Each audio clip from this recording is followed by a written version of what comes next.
Hello, I'm Shayne Eastin, and I am happy to be reading a chapter for you from Sheridan Fanu's Carmilla.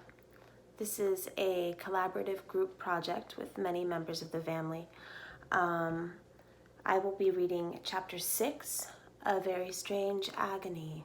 Content warning, nightmares and biting.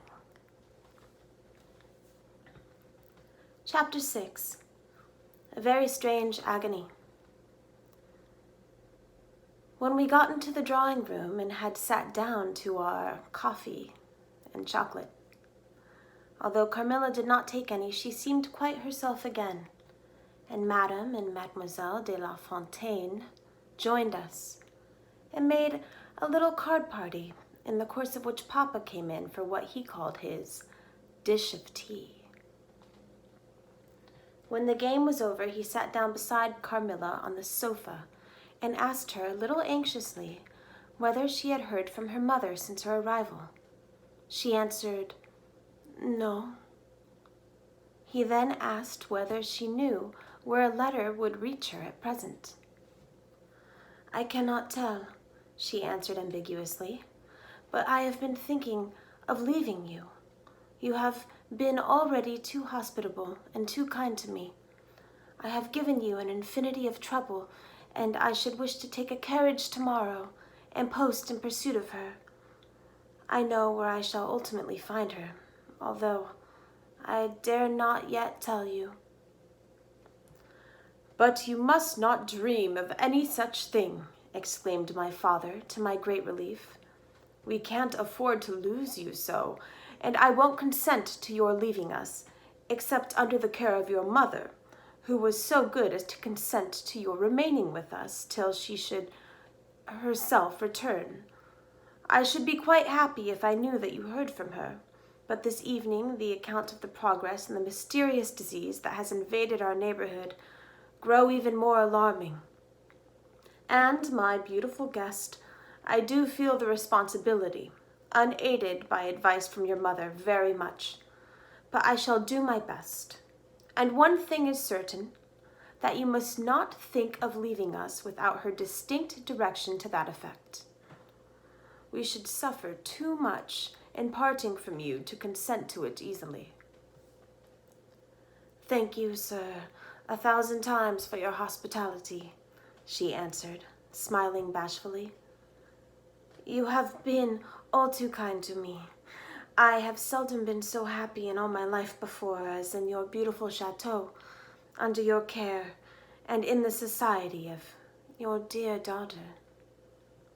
So he gallantly, in his old-fashioned way, kissed her hand, smiling, and pleased at her little speech. I accompanied Carmilla, as usual, to her room, and sat and chatted with her while she was preparing for bed. "Do you think," I said at length, "that you will ever confide fully in me?" She turned around, smiling, but made no answer, only continued to smile on me. "You won't answer that?" I said.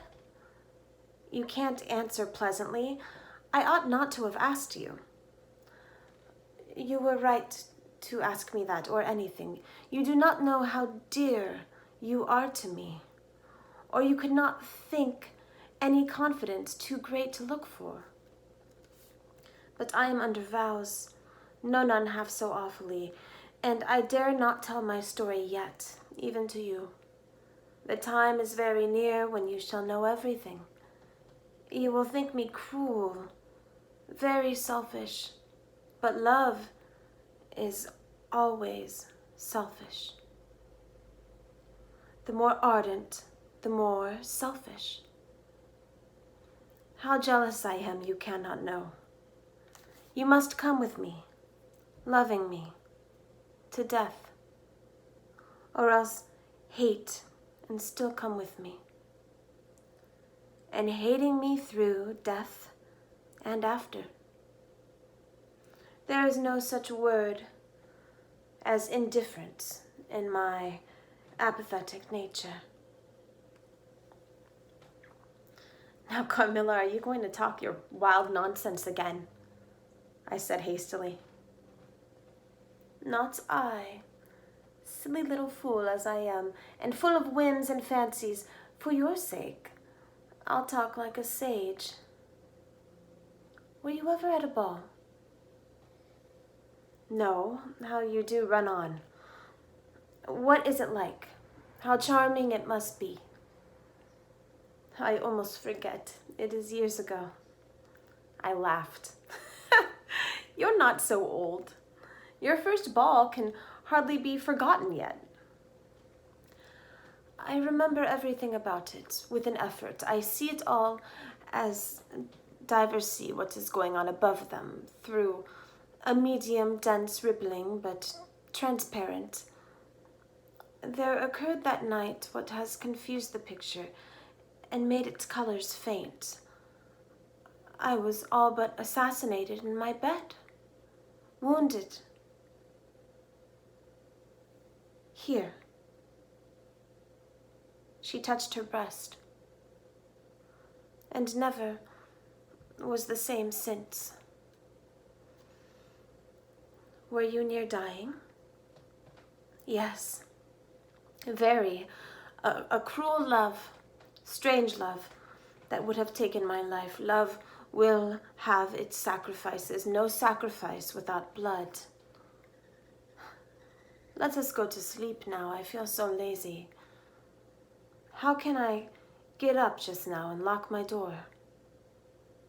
She was lying with her tiny hands buried in her rich wavy hair under her cheek, her little head upon the pillow, and her glittering eyes followed me wherever I moved, with a kind of shy smile that I could not decipher. I bid her good night and crept from the room with an uncomfortable sensation. I often wondered whether our pretty guest ever said her prayers.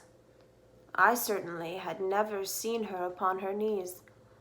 In the morning she never came down until long after our family prayers were over, and at night she left the drawing room to attend our brief evening prayers in the hall.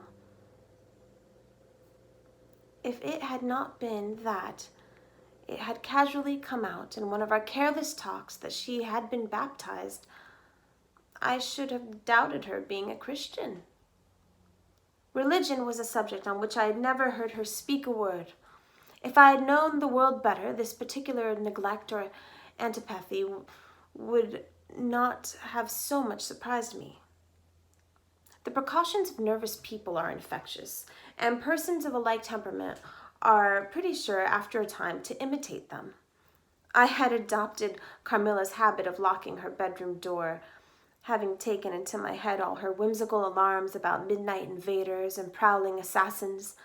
I had also adopted her precaution of making a brief search through a room to satisfy herself that no lurking assassin or robber was ensconced. These wise measures taken, I got into my bed and fell asleep. A light was burning in my room.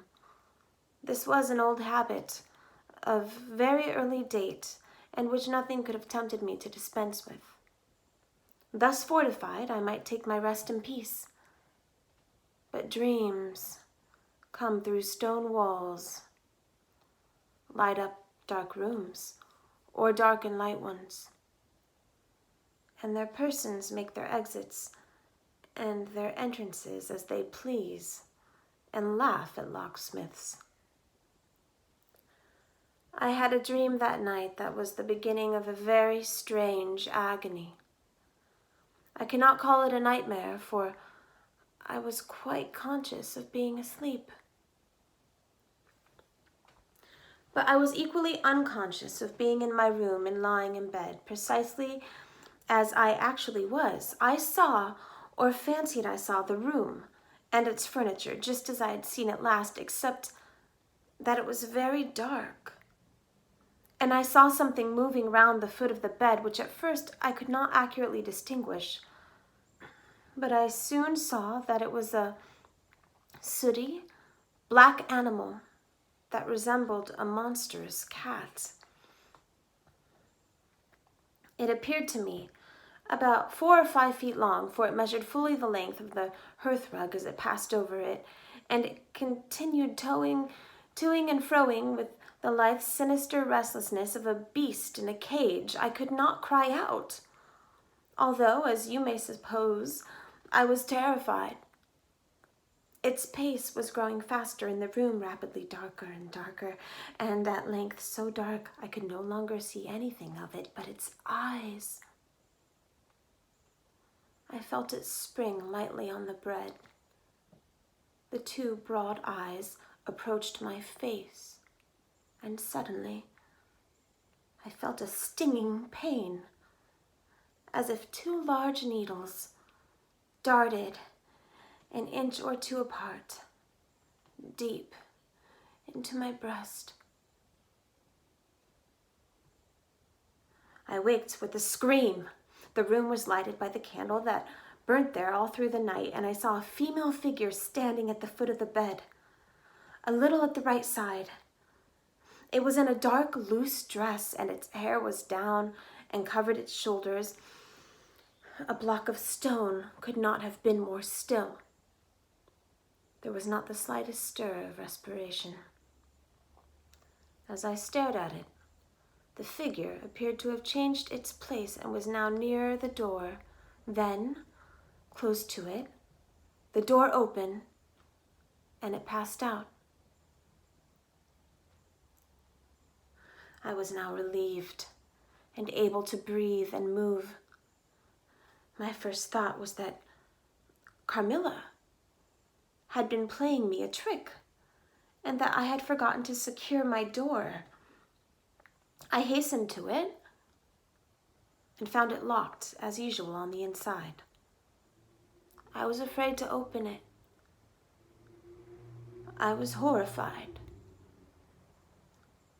I sprang into my bed and covered my head up in the bedclothes and lay there, more dead than alive, till morning.